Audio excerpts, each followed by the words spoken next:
Dans un instant, le journal.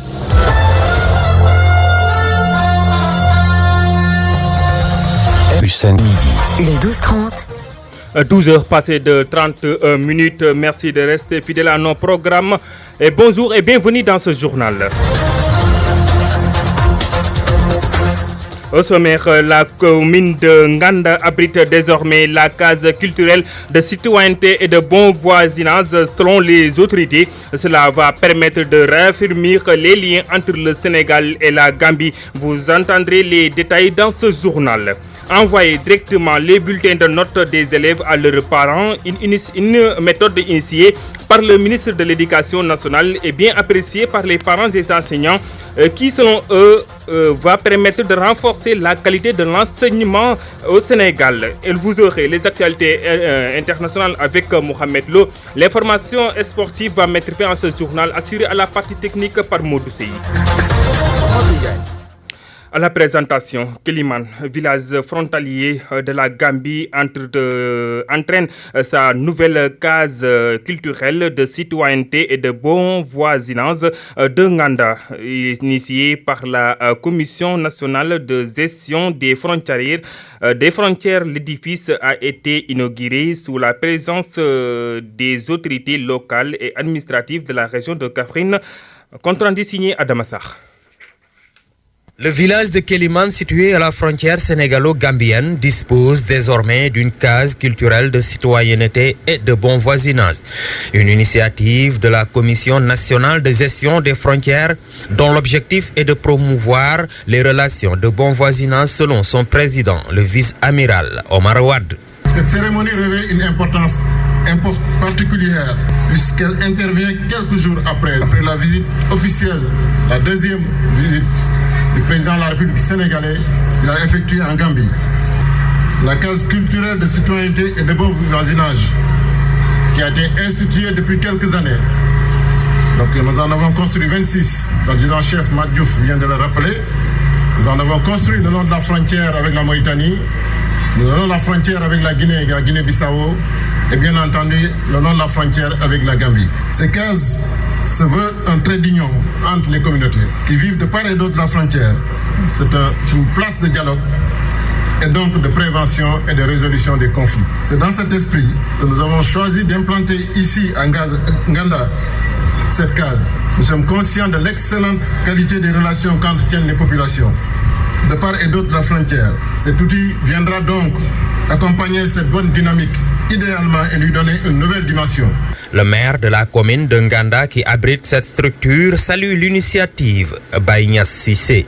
En effet, un tel édifice, on l'a rappelé tout à l'heure, contribuera sans aucun doute au renforcement et à la consolidation des liens de solidarité, de fraternité et de paix qui ont toujours prévalu entre les peuples gambiens et le peuple sénégalais. Je l'ai dit tout à l'heure, la parfaite illustration, il n'y a pas si longtemps, c'est l'axe constitutif de la Sénégambie, qui est un axe constitutif extrêmement important pour dire que les deux peuples constituent deux États, mais seulement un même peuple. A rappelé que la case culturelle de citoyenneté et de bon voisinage de Nganda a été équipée par la FAO, l'Organisation des Nations Unies pour l'alimentation et l'agriculture. Présent sur les lieux, le gouverneur de la région de Kaffrine magnifie l'initiative et estime qu'avec cette case culturelle de citoyenneté et de bon voisinage va favoriser la dynamique communautaire. Elhaji Bouye Amar est au micro de Adamassar. Entre le Sénégal et la Gambie, c'est le même peuple, c'est le même destin, c'est le même terroir. Donc il ne peut y avoir que la paix, le développement et l'éducation. Parce que c'est ça un peu la vocation vraiment de deux pays frères. Et je voudrais préciser que la contribution de cette case culturelle sera extrêmement importante pour nous. Pourquoi je le dis? Et ça, je le dis en tant qu'autorité administrative. En matière de gestion des frontières, ce qu'il faut éviter, c'est que les conflits domestiques deviennent des conflits administratifs et deviennent des conflits nationaux. Parce que les conflits domestiques doivent être réglés au plan local.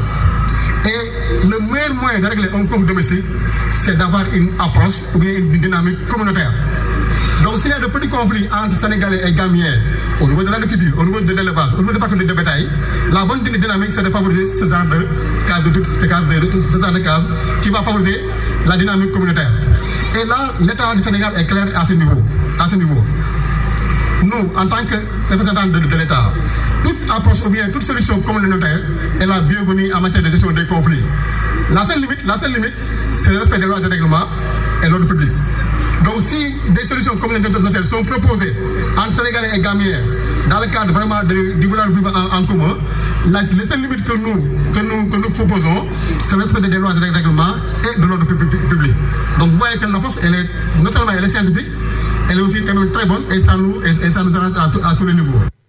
El Hadji Bouya Amar, gouverneur de la région de Kaffrine. Le maire de Kaour, situé en territoire gambien, Cheikhou Diawara, se félicite de la construction de la case culturelle de citoyenneté et de bon voisinage. Selon lui, cet acte va davantage participer à réaffirmer les liens qui suscitent entre le Sénégal et la Gambie. Il est aussi au micro de Adamassar.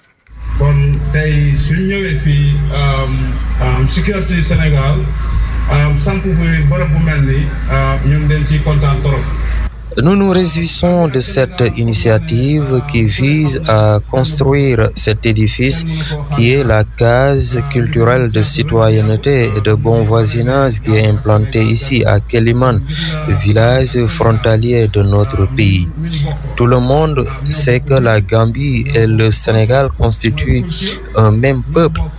Nous partageons la même culture et la même religion. Nous appelons les autorités de nos deux pays à promouvoir la fraternité qui existe entre les deux peuples. Nous, à notre niveau, nous allons continuer à collaborer avec les autorités de cette commune pour mieux raffermir les liens qui existent entre les deux peuples.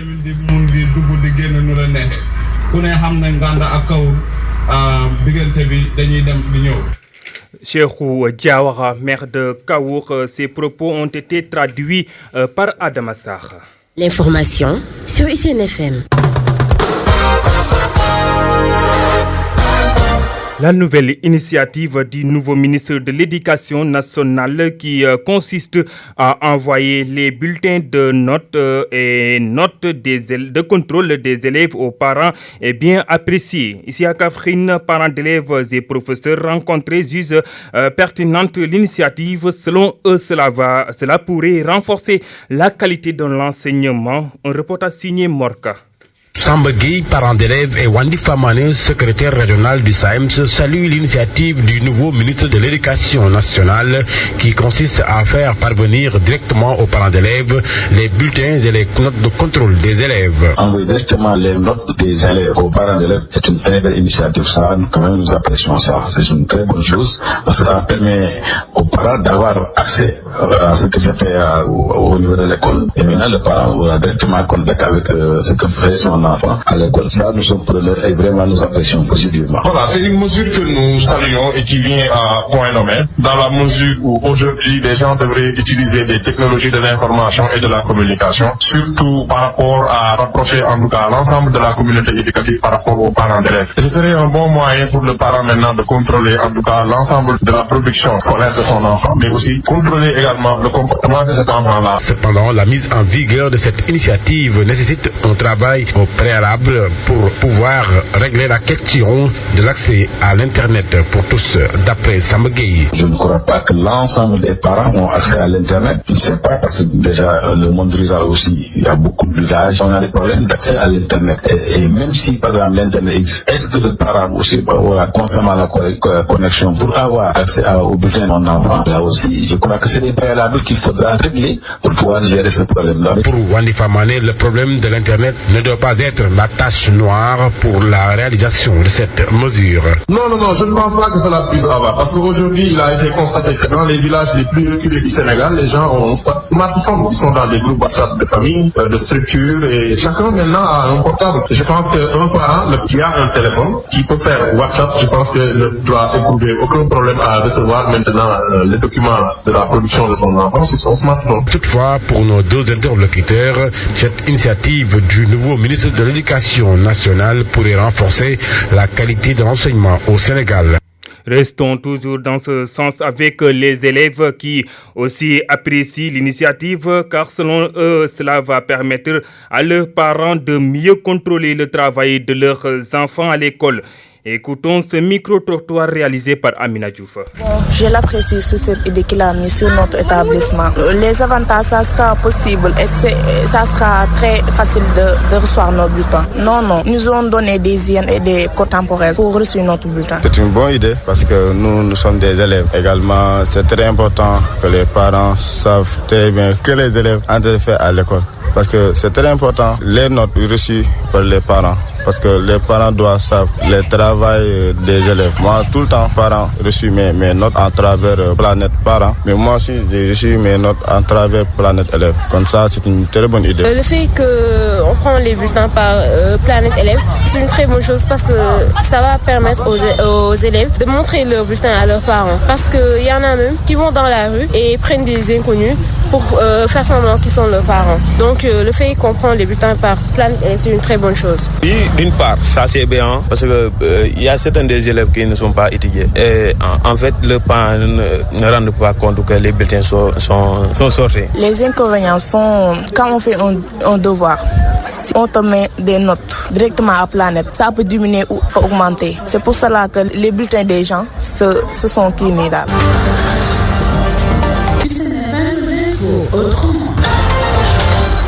En conseil des ministres qui s'est tenu hier mercredi, le président de la République du Sénégal a en outre rappelé au conseil la forte préoccupation de ses concitoyens concernant la baisse et la régulation des coûts des loyers et les facilitations pour l'accès à un logement décent.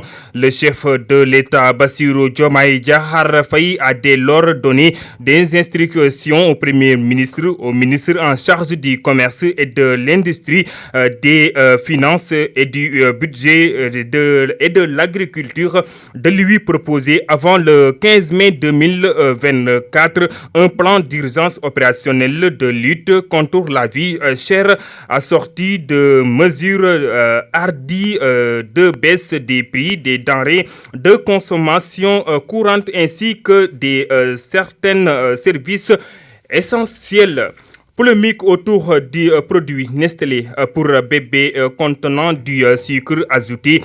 Le président de l'association des consommateurs du Sénégal, zone centre, El Hadji Abdou Badjo, alerte et appelle les parents à être beaucoup plus vigilants. Il est joint au téléphone par Mohamed Lou. Oui, notre point, notre position, c'est avec les techniciens du ministère du Commerce, avec les laboratoires, on est en train de contrôler, de voir est-ce que c'est quelque chose qui est réel ou pas. Parce que si c'est quelque chose qui est confirmé, je pense que cette société Nestlé n'a pas le droit de vendre ses produits impropres à la consommation. Parce que cette chose est tellement grave. Pour le moment d'abord, les techniciens, que ce soit nous de l'ASCOSEL, que ce soit les laboratoires, que ce soit le ministère du Commerce, tout le monde est en train de s'affairer sur cette question pour voir si réellement ce qu'on a dit sur Nestlé, est-ce que c'est quelque chose qui est vrai ou pas. Après, nous on va convoquer la presse nationale et internationale pour donner notre point de vue pour ça. Le conseil que je donne à ces parents-là, c'est de faire attention à ces produits-là. Parce que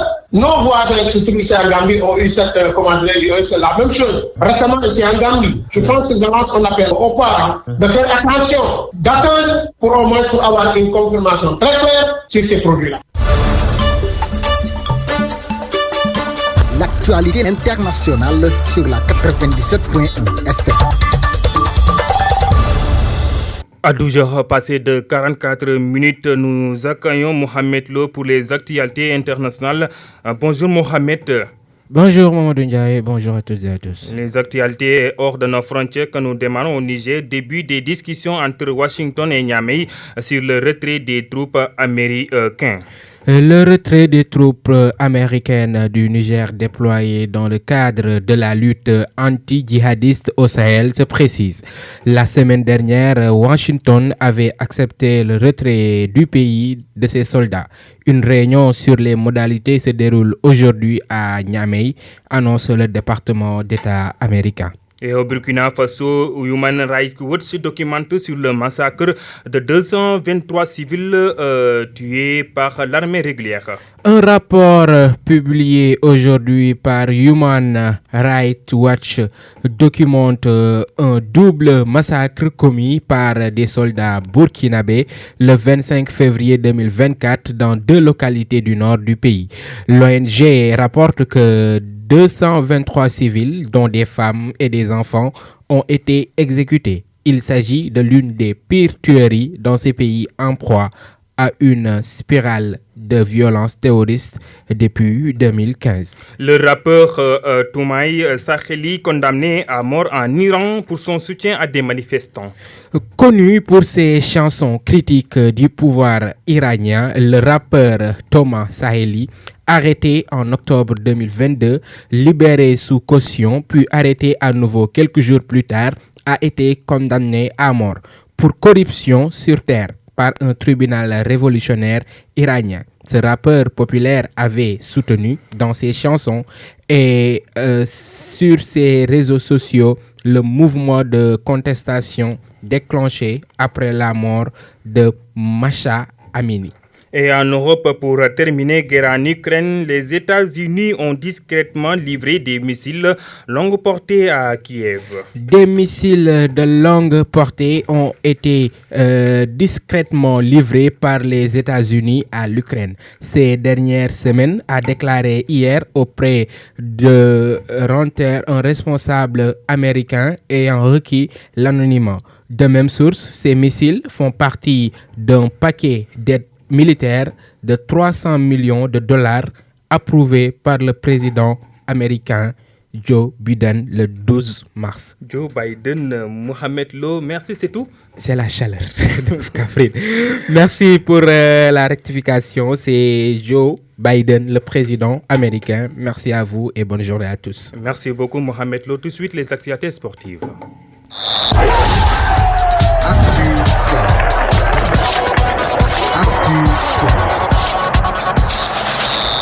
Les actualités sportives que nous démarrons avec la Ligue 1 française. Hier, le Paris Saint-Germain a battu largement Lorient de Bambadji par 4 buts à 1. Marseille de Iliman Ndiaye et de Pape Gueye se neutralise à Nice par 2 buts de partout.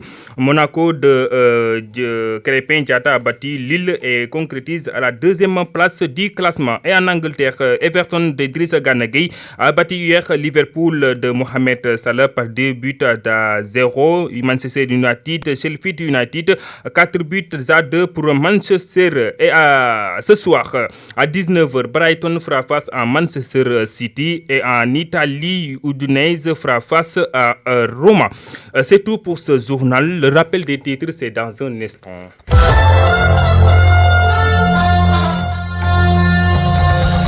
Hussein Midi. Le 12-30. La commune d'Nganda a désormais abrité la case culturelle de citoyenneté de bon voisinage. Selon les autorités, cela va permettre de réaffirmer les liens entre le Sénégal et la Gambie. Vous avez écouté les détails dans ce journal avec Adam Sarr. Envoyez directement les bulletins de notes des élèves à leurs parents. Une méthode initiée par le ministre de l'Éducation nationale et bien appréciée par les parents et enseignants qui, selon eux, va permettre de renforcer la qualité de l'enseignement au Sénégal. Vous avez écouté également les actualités hors de nos frontières avec Mohamed Lo. L'actualité sportive a mis fin à ce journal, assuré à la partie technique par Modoussei. À la présentation, c'était Mamadou Ndiaye. Prochain rendez-vous à 13h30 pour sa version Wolof de tout ceci.